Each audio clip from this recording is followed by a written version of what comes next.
ಕೃಷ್ಣಾ ನದಿಯಲ್ಲಿ ಒಬ್ಬ ವ್ಯಕ್ತಿ ಸಿಕ್ಕಾಕೊಂಡು ಪೇಚಿಗೆ ಸಿಲುಕಿದಂತಹ ಘಟನೆ ನಡೆದಿದೆ. ಬಟ್ ಈ ಘಟನೆಯಲ್ಲಿ ತುಂಬಾ ಇಂಟ್ರೆಸ್ಟಿಂಗ್ ಅನ್ಸಿದ್ದು ಪತ್ನಿಯ ವರ್ತನೆ.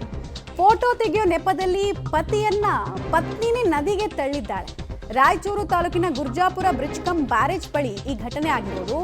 ಆಗ ಪಾಪ ಹುಡುಗ ಕಾಪಾಡಿ ಬ್ರೋ, ಅವಳನ್ನು ಹಿಡೀರಿ, ಯಾರಿಗಾದ್ರೂ ಫೋನ್ ಮಾಡಿ ಬ್ರೋ ಅಂತ ಅಲ್ಲಿಂದಲೇ ಕೂಗ್ಕೊಂಡ್ಬಿಟ್ಟಿದ್ದಾನೆ.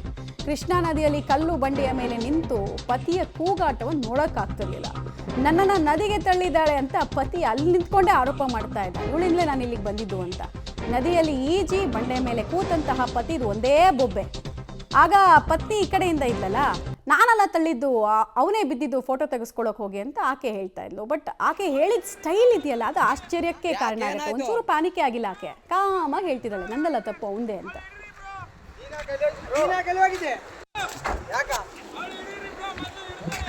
ಯಾಕೇನಾಯ್ತು?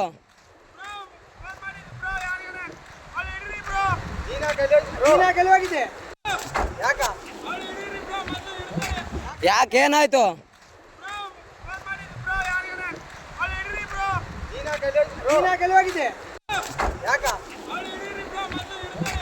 ಯಾಕೇನಾಯ್ತು?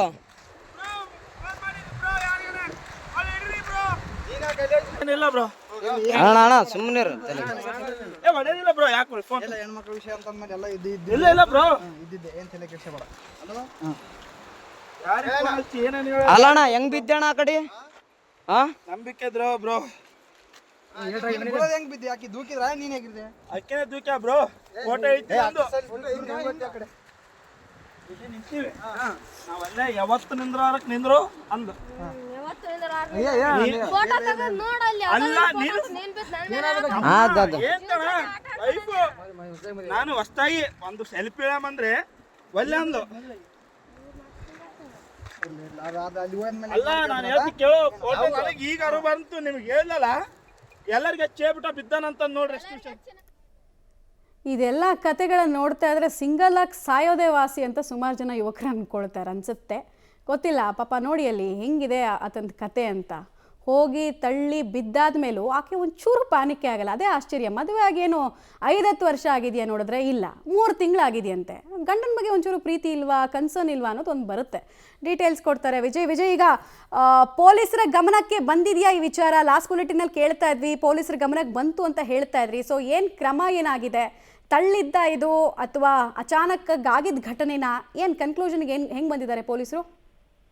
ಖಂಡಿತ ಮಮತಾ, ಇದು ಮುಖ್ಯವಾಗಿ ಏನು ಕೌಟುಂಬಿಕ ವಿಚಾರ ಆಗಿರೋದ್ರಿಂದ ಏನು ಆ ಪತಿ ಇದ್ದಾನೆ ತಾತಪ್ಪ ಅನ್ನುವಂತ ವ್ಯಕ್ತಿ, ಅಂದ್ರೆ ನದಿಗೆ ಬಿದ್ದು ಪ್ರಾಣವನ್ನ ಉಳಿಸ್ಕೊಂಡು ಬಂದಂತ ವ್ಯಕ್ತಿ ನಿಜಕ್ಕೂ ಕೂಡ ಇನ್ನೂ ಆಘಾತದಲ್ಲಿ ಇರುವಂತದ್ದು. ಅವರು ಪೊಲೀಸ್ ಠಾಣೆ ಮೆಟ್ಟಲಿಗೆ ಮೊದಲು ಕುಟುಂಬದಲ್ಲಿ ವಿಚಾರವನ್ನ ಮಾಡಿಕೊಂಡು ನಂತರದಲ್ಲಿ ಏನು ಹೆಜ್ಜೆ ಇಡಬೇಕು ಅನ್ನೋ ವಿಚಾರದ ನಂತರ ಪೊಲೀಸ್ ಠಾಣೆಗೆ ದೂರು ಕೊಡುವುದಾಗಿ ಹೇಳ್ತಾ ಇದ್ದಾರೆ. ಪೊಲೀಸರು ಈಗಾಗಲೇ ಏನು ಪಬ್ಲಿಕ್ ಟಿವಿಯಲ್ಲಿ ಏನು ವರದಿಯನ್ನ ಪ್ರಸಾರ ಆಗಿತ್ತು ಅದರ ಆಧಾರದ ಮೇಲೆ ಈಗಾಗಲೇ ಅವರ ಕುಟುಂಬವನ್ನು ಕೂಡ ಸಂಪರ್ಕಿಸಿದ್ದಾರೆ.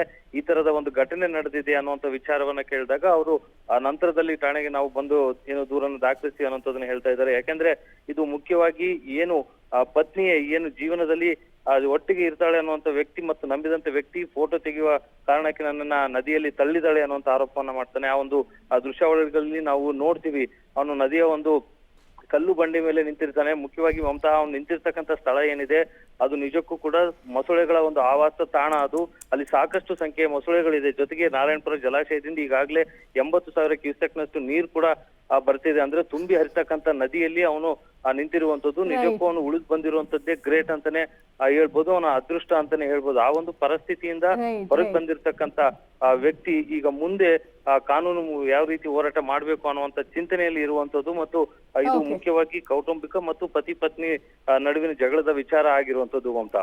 ಧನ್ಯವಾದ ವಿಜಯ್. ಒಟ್ನಲ್ಲಿ ಇನ್ಮೇಲೆ ಗಂಡ ಇಕ್ಳು ನೀವೇನಾದ್ರೂ ಫೋಟೋ ಶೂಟ್ ಮಾಡಿಸ್ಲೇಬೇಕು ಅಂತಿದ್ರೆ ನಿಮ್ಮ ಹೆಂಡತಿಗೊಂದು ಸೊಂಟಕ್ಕೊಂದು ಹಗ್ಗ ಗಿಗ್ಗ ಕಟ್ಟಿ ಫೋಟೋ ತೆಗೆಸ್ಕೊಳ್ಳಿ. ಸುಮ್ನೆ ಯಾಕೆ ಹಿಂಗೆಲ್ಲ ಮಾಡಿಸ್ಕೊಳ್ತೀರಾ? ಏನಾಗಿಲ್ಲ.